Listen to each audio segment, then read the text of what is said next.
Bonjour, je m'appelle Patrick Nipper, je suis président d'Interplaste France, Chirurgie sans frontières. C'est une ONG de chirurgie réparatrice dans les pays en voie de développement. Donc cette année, nous fêtons nos 30 ans d'existence, donc 1993-2023. Moi, je suis président depuis 2003, ça va faire 20 ans. Comme toute ONG, nous avons au début été dans les principales capitales de ces pays. Et très tôt, donc depuis 2003, nous avons orienté notre action sur la zone rurale, sur la brousse, pour aller au plus près des patients. On s'est aperçu très rapidement que 80% de la demande en chirurgie réparatrice était en zone rurale. Donc nous avons un peu inversé le processus et nous avons été au-devant des patients directement pour les opérer. Donc aujourd'hui, on est à plus de 8000 consultations, c'est quasiment 4000 interventions de chirurgie.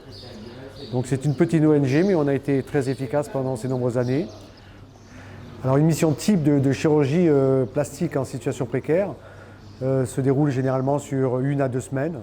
Ce sont des missions qui sont entièrement en autonomie, où il y a un anesthésiste, un chirurgien plasticien et 2 infirmières de bloc opératoire.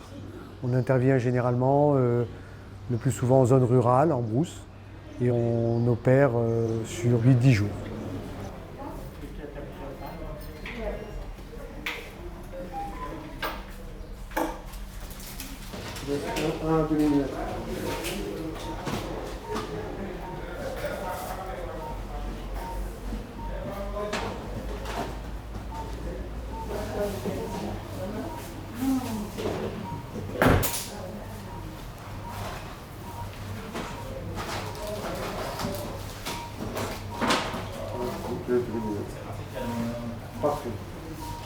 Alors cette mission chirurgicale, chez nous, elle est très bien accueillie par la population.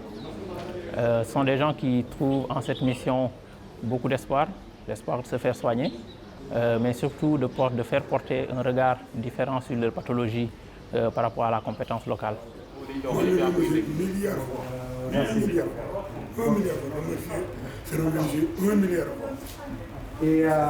tu lui dis, samedi 8h, je ferai le pansement. Et ça sera plus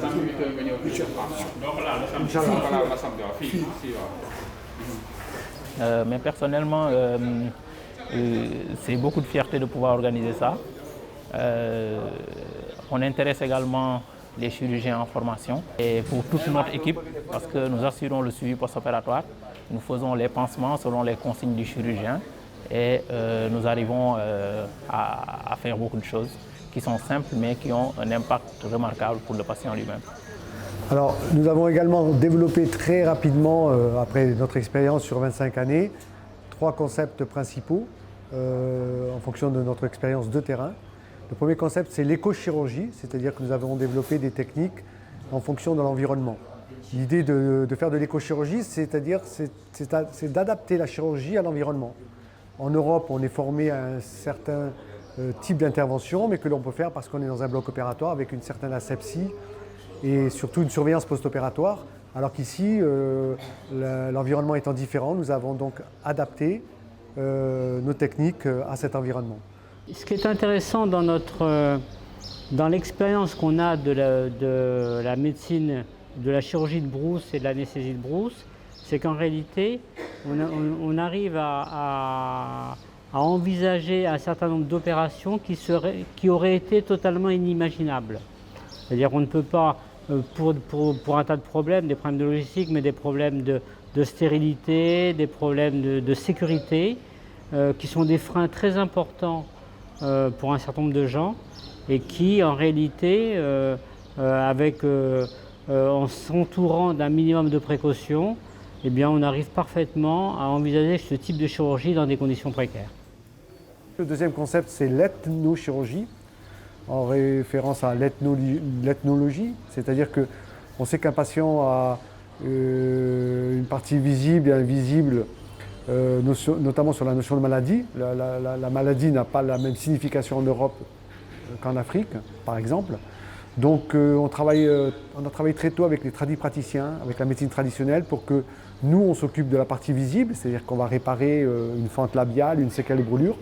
Et le tradipraticien, lui, va s'occuper de la dimension plus invisible, c'est-à-dire qu'il va expliquer au patient et il va surtout essayer de rétablir par la médecine traditionnelle le désordre qui a été occasionné par cette maladie. Et ensuite, nous avons travaillé sur le concept de chronochirurgie, c'est-à-dire que nous avons adapté toute notre action en fonction du temps. Le temps est très important, notamment en Afrique. Il y a le temps de l'action, il y a le temps pour intervenir. Et par exemple, de manière assez récente, nous intervenons de plus en plus sur des conflits armés. Donc on ne peut pas intervenir comme en mission de brousse, on intervient en fonction de la guerre, en fonction des possibilités. Nous ne sommes pas des militaires, donc on intervient toujours que secondairement pour la réparation notamment des blessés de guerre. Donc ça c'est le concept de chronochirurgie.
Mettre un peu de bétadine.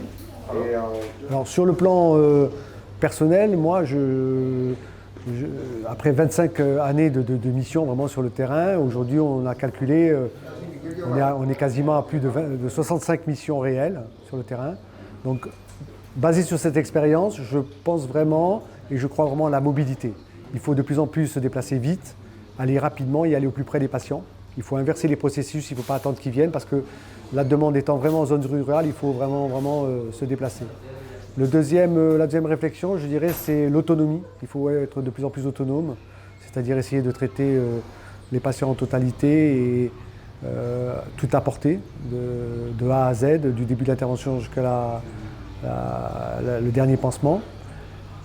Troisième réflexion sur la sécurité. De plus en plus, les missions deviennent de plus en plus difficiles. On trouve de moins en moins de chirurgiens qui veulent partir. Les zones de conflit se propagent et la sécurité même en mission est de plus en plus difficile. Donc malheureusement, il y a plein de pays dans lesquels on était, on ne peut plus y aller. Donc ça, c'est un point également important. Et la dernière notion, et une réflexion vraiment personnelle, c'est la chirurgie esthétique humanitaire, un concept qu'on a développé il y a longtemps, qui n'était pas très bien compris parce que les gens n'imaginent pas l'association du mot esthétique et humanitaire, mais l'esthétique a une grande importance, notamment dans les pays en voie de développement. Et même dans les populations les plus pauvres et les populations dans les villages, eh bien, une grosse tumeur, une fente labiale, eh bien, ça a une dimension vraiment importante et c'est une vraie fonction de réparation. Réparer un enfant qui a une fente labiale, eh bien, c'est réparer une esthétique, c'est vraiment réparer la fonction esthétique. Et aujourd'hui, par exemple, au Ghana, où j'ai été il y a très longtemps, les petites filles qui ont des fentes labiales sont noyées à la naissance. Donc aujourd'hui, on peut dire que la chirurgie esthétique ne se contente pas d'être thérapeutique, elle peut sauver des vies au Ghana chez les petites filles. Parce que réparer une fente, c'est réparer une famille, c'est réparer une fonction. Non. Parfait, action.